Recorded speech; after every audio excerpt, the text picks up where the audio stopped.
c'est Alfonso Dorado qui est un avocat.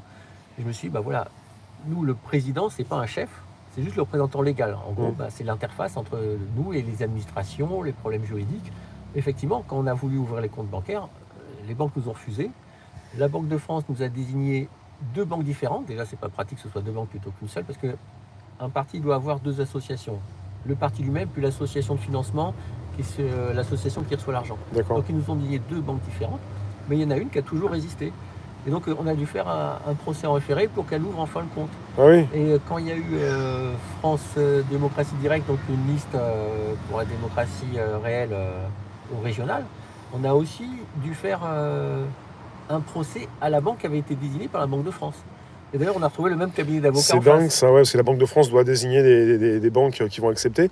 Et les banques acceptent. C'est quoi elles peuvent résister. C'est quoi le motif, leur motif? Qu'est-ce qu'elles vont dire? Par écrit ou par courrier, par oral? Ils ne donnent pas vraiment de motif. Ils retardent. Enfin voilà, ils ne donnent pas vraiment de motif. Mais quand on est en campagne électorale, ça peut être embêtant. Mais elles veulent pas parce qu'elles veulent pas se mouiller, parce que si jamais elles se mouillent, ça risque aussi de leur porter préjudice. C'est ça, pour ça qu'elles réagissent comme ça? Moi, ce que je peux penser au fond, c'est que c'est pas des projets qui les intéressent. Au fond, on est contre ce système bancaire. Si on veut la souveraineté populaire, vu que la souveraineté, elle est bancaire, forcément, on n'est pas dans leur sens. Voilà, il y a des partis aussi qui ont des problèmes pour ouvrir des comptes bancaires. On pense bien que Macron, il n'a pas eu de problème pour ouvrir des comptes bancaires. C'est dingue, l'inverse. C'est dingue, ça. Il a été poussé. Marine Le Pen, elle a été en Russie, après on l'a... Pour le prêt, pour son prêt. Voilà, je disais, elle travaille pour les Russes maintenant. Voilà, c'est des méthodes pour des manœuvres dilatoires pour... c'est ça. La rumeur. Des bâtons dans les roues. C'est ça, c'est politisé. Ça fait participe du fait que les politiques vous attendent pas les bras ouverts. Bien sûr. Et là, je dirais, c'est tous les politiciens de tous les bords. Ça fait combien de temps que tu milites, t'as dit, depuis... Pour la démocratie réelle, ça fait un peu plus de 10 ans, là. Oh là là. Et t'es toujours là. Et tu sais bien que ça se fait pas en un jour. Donc là, ce que vous faites maintenant, ça portera ses fruits dans quelques temps. C'est ce que je dis souvent, parce que en fait, souvent, des personnes qui découvrent, elles pensent que l'illumination, la révélation qu'elles ont, elle est généralisée. Elles pensent qu'elles vont gagner d'un coup. Ça va arriver vite. Et j'ai dit, mais non, mais attention, c'est pas un sprint, c'est un marathon. Donc il y a des gens qui pensent qu'ils vont gagner tout de suite. Peut-être dans 20 ans, ça sera notre président de la République. Moi, je serai presque en train de mourir, j'aurai 80 ans. Et je dirais, non, mais tu peux encore faire du vélo, courir à 80 ans, commence pas à dire ça. Il est jeune. Mais des fois, on sait pas. Des gars, ils commencent comme ça. Et puis des fois, moi, je préfère des gars comme ça qu'un Bernard Tapie. Alors, Lucas, moi, j'ai une question. Peut-être que j'en aurai d'autres. J'en ai même plusieurs, mais pour tous ceux là qui sont gilets jaunes ou pas, ou même français, citoyens, le souhait de se présenter pour être député ou sur une liste, il y en a aussi, comme tu l'as dit à l'instant, il y en a beaucoup qui pensent que ça va marcher rapidement, qui vont peut-être aussi pouvoir aboutir dès ce mois-ci, mais c'est pas forcément le cas, ça sera pas forcément le cas. Non. Nous, pourquoi on se présente déjà aux élections législatives alors qu'on sait qu'on ne va pas avoir d'élu?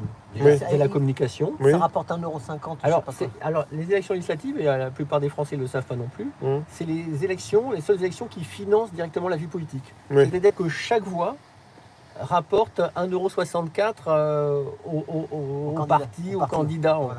D'accord. Pour se rembourser de ses frais d'affiche et tout ça. Voilà. Non, ça ne rembourse pas. C'est autre chose. Le remboursement, c'est quand on fait plus de 5%. Voilà, ça c'est une règle qui a été faite par les politiciens eux-mêmes. C'est-à-dire que vous serez remboursé si vous faites plus de 5%. Ils se sont piégés, c'était rigolo à la présidentielle. Parce qu'en fait, il y a eu 3 candidats qui font partie de ce système de domination. C'était donc le PS, LR, donc en fait les deux plus gros partis depuis des décennies, plus les Verts, qui sont passés en dessous du seuil et ils ont dépensé des millions d'euros et ils ont eu que ce dont bénéficient comme forfait les candidats qui ont passé le barrage des 500 parrainages. Ils ont à peu près, je crois, c'est 700 000 €. Et quelqu'un comme Jean Lassalle, il a un peu plaisanté en disant je vais les aider parce que lui, il savait qu'il n'aurait pas les 5%. Donc il a fait une campagne à minima qui était suffisante pour avoir 3%. Il a fait le double d'Hidalgo. Il n'a pas dépensé beaucoup. Les millions d'euros, non, il a dépensé juste ce qu'il faut, peut-être même moins qu'il lui reste peut-être de l'argent. Il a prévu, il savait qu'il n'allait pas dépasser les 5%. Voilà. Dans ces cas-là, c'est des petits candidats et ils font la campagne minimale. Et ça suffit en fait. Et pour les députés, alors comment ils... Alors les députés, en fait, donc c'est 1,64 € par an et par voix. Donc en fait, c'est là où c'est intéressant au premier tour de voter pour ces petits candidats, en particulier qui s'y sont rattachés à un parti. En fait, le principe, c'est qu'il y a quand même un seuil. c'est qu'il faut qu'il y ait au moins 50 candidats qui fassent au moins 1%. Sinon, ça ne rapporte rien.